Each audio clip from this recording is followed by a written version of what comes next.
দেখুন, এই যে এর আগে আমরা দেখেছি যে শুধু শাহরিয়ার কবির নয়, মুক্তমনা অনেক মানুষকে তারা আটক করে রেখেছে এবং তাদের বিরুদ্ধে হত্যা মামলা দিয়ে রেখেছে। সবাই জানে যে তারা কোনো খুন খারাপি করেনি।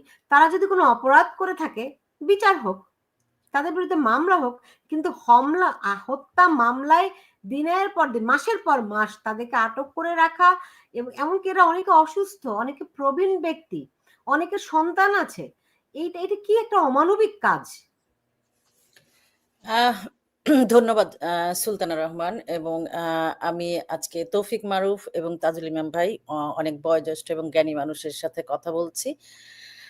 আমি আমার ক্ষুদ্র জায়গা থেকে, যেহেতু দীর্ঘদিন মিডিয়াতে কাজ করেছি এবং রাজনীতির সাথে ওতপ্রোতভাবে জড়িতও ছিলাম একসময়, এখনো আছে সেই জায়গায়, আপনারা খেয়াল করে দেখবেন যে জুলাইয়ের যে তথাকথিত আন্দোলন বা ষড়যন্ত্র যেটাই বলুন না কেন, সেটার দাবিটা কি ছিল? বাক স্বাধীনতা।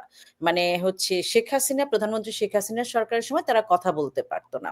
সেই ধোঁয়া তুলে ব্যাপকভাবে শুধুমাত্র যে ছাত্ররা বা এই যে তারা না, কিন্তু ব্যাপক বুদ্ধিজীবী, সচেতন শিল্পী, সাংবাদিক তারাও কিন্তু এই আন্দোলনের একটা বিরাট অংশ হলেন। এবং অংশ হওয়ার পরে তারা যখন ক্ষমতায় গেলেন চক্রান্ত করে বা যেভাবেই হোক, তারপরে আমরা চেহারাটা কি দেখলাম? যে বাক স্বাধীনতা শব্দটার, আমি তো বলবো এটাকে এই বাক রুদ্ধতার একটা জায়গা। এবং যে পৃথিবীর ইতিহাসে বা বাংলাদেশের, এমন অনেকে বলেছেন যে গত 54 বছরে বাংলাদেশের ইতিহাসে এত নিয়ন্ত্রিত পরিবেশ তারা কখনো দেখেনি। আপনি দেখেন ফারজানা রূপা বা শাকিল, এই যে দুইজন ব্যক্তি, এদেরকে যে গ্রেফতার করা হয়েছে ন্যাক্কারজনকভাবে, এবং গত সপ্তাহে আমরা দেখেছি তাদেরকে হাত করা পরিয়ে তাদেরকে আদালতে নেওয়া হচ্ছে। এবং আমরা এটাও দেখেছি তারা যখন আদালতে ছিলেন, আদালতে মব সৃষ্টি করে তাদেরকে কিল ঘুষি, এবং এটা শ্যামল দত্ত, মোজাম্মেল বাবু, এদের কি অপরাধ ছিল? এদের অপরাধ ছিল যে তারা আওয়ামী লীগ ঘরানার সাংবাদিক, বা হচ্ছে মাননীয় প্রধানমন্ত্রী বা আওয়ামী লীগ সরকারের সময়ে তারা তাদের পক্ষ হয়ে কথা বলেছেন। আমি যদি প্রশ্ন তুলি, আজকে যা বাংলাদেশের যে অবস্থা, যে পত্রিকাগুলো আছে তারা যেভাবে যে সংবাদ, সেটা কি কোনো সংবাদের পর্যায়ে পড়ে?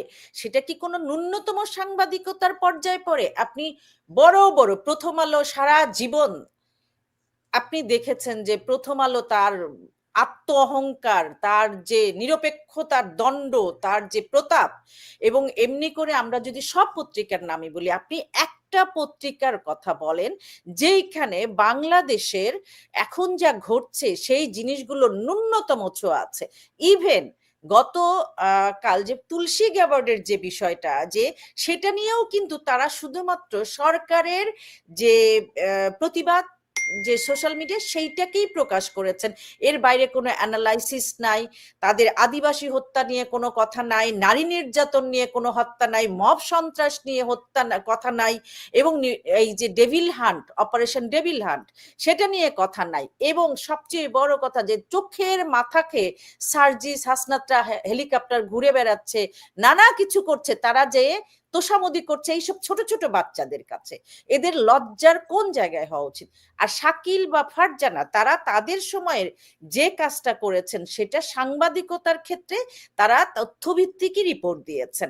হ্যাঁ, সেই বিষয়গুলো হয়তো সরকারের পক্ষে গিয়েছে, কিন্তু পৃথিবীর কোথাও আপনি দেখেছেন যে পৃথিবীর কত, আমার মনে হয় না এমন স্বৈরাচার, এমন ফ্যাসিজম পৃথিবীর কোথাও আছে যেখানে শুধুমাত্র সাংবাদিকতা করার অপরাধে, কারো পক্ষে কথা বলার অপরাধে আপনার এইভাবে হেনস্থা করতে হয়। তাদের নামে কি দেওয়া হয়েছে? হত্যা মামলা। এখন ফারজানা রূপা বা শাকিল বা মোজাম্মেল বাবু, শ্যামল দত্ত, তারা কিভাবে হত্যা মামলার আসামি? হ্যাঁ, একটা কথা বলা হয় যে হত্যা মামলা আসামি দেওয়ার বড় যেটা টেকনিক্যাল বিষয়, সেটা হচ্ছে যদি তাদেরকে হত্যা মামলা দেওয়া হয় তাহলে নন বেইলেবল, তারা জামিন পাবে না, তো সাময়িকভাবে আটকে রাখার কৌশল। আপনি দেখেন যে শাহরিয়ার কবিরের কথা মারুফ ভাই তাজুল ভাই বলেছেন। শাহরিয়ার কবির কি করেছেন? তিনি আওয়ামী লীগের বেনিফিশিয়ারি ছিলেন না, তিনি ঘাতক দালাল নির্মূল কমিটিতে তিনি কি করেছিলেন? জাহানারা ইমামের সাথে আমাদের আম্মা জাহানারা ইমামের সাথে তিনি হচ্ছে গোলাম আজমের বিচার করেছিলেন, গণবিচার করেছিলেন। সেই জায়গা থেকে একটা প্রতীকী বিচার, প্রতীকী তাও। প্রতীকী বিচার এবং সেই রাগ আপনাকে একটু উল্লেখ করে দেই, সেখানে কিন্তু বর্তমান আইন উপদেষ্টা আসিফ নজরুল ছিলেন।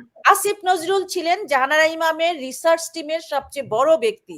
তিনি সারা বাংলাদেশে ঘুরে গবেষণা করে একটা গবেষণা, এবং সেটাকে নিয়ে তিনি কিন্তু পালিয়ে চলে যান। এবং জাহানারা ইমামের যখন মৃত্যু হয়, মৃত্যু শয্যায় উনি দীর্ঘ নিঃশ্বাস ফেলেছেন যে মানুষ এত বড় বাটপার হয়, এত বড় চিটার হয়।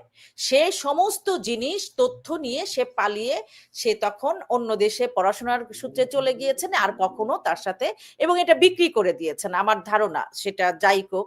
তো এই যে জায়গাটা যে শাহরিয়ার কবিরের দোষ কি? উনি কি আওয়ামী লীগের বেনিফিশিয়ারি ছিলেন? উনি কি আওয়ামী লীগ করতেন? কখনো না। উনি বই লিখতেন, উনি সারা পৃথিবী ঘুরে বেরিয়ে যুদ্ধাপরাধ এবং মৌলবাদিতার, শাহরিয়ার কবিরের কিছু অসাধারণ বই আছে। তার মধ্যে একটা হচ্ছে বাংলাদেশে ওরা এবং আমরা। এই ওরাটা কারা? যারা যুদ্ধ অপরাধী, যারা মৌলবাদের চাষ করে। উনি সারা পৃথিবী ঘুরে তার পক্ষে এই যুদ্ধাপরাধ এবং মৌলবাদিতার বিপক্ষে উনি জনমত গড়ে তুলতেন, উনি নিজের মতো করে চলতেন। আমরা দেখেছি যে শাহরিয়ার কবিরের উপরে আক্রমণ হয়ে তার কিন্তু পায়ে একবার ভেঙে গিয়েছিল, এবং উনি কখনোই আওয়ামী লীগ সরকারের কোনো সুবিধাতে ছিলেন না। উনি সবসময় প্রতিবাদের জায়গায় ছিলেন, উনি কোনো সময় মৌলবাদিতার আপোষে নামাতে ছিলেন না।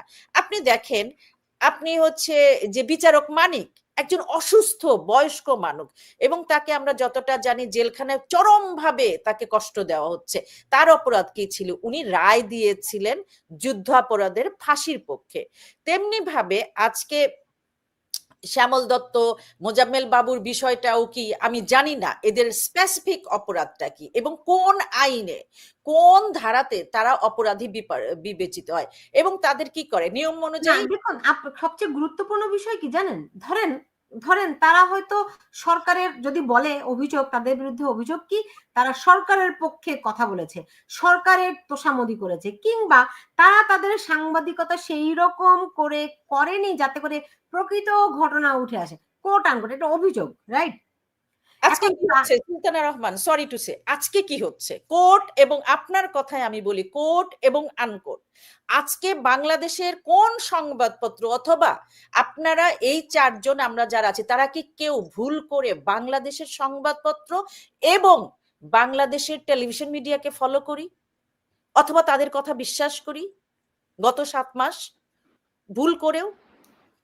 শৌফিক মারুফ সাংবাদিক আছেন, আপনি, আমি একসময় সাংবাদিকতার সঙ্গে ছিলাম, যদিও ওভাবে কারেন্ট অ্যাফেয়ার্সে না, কিন্তু আমরা জানি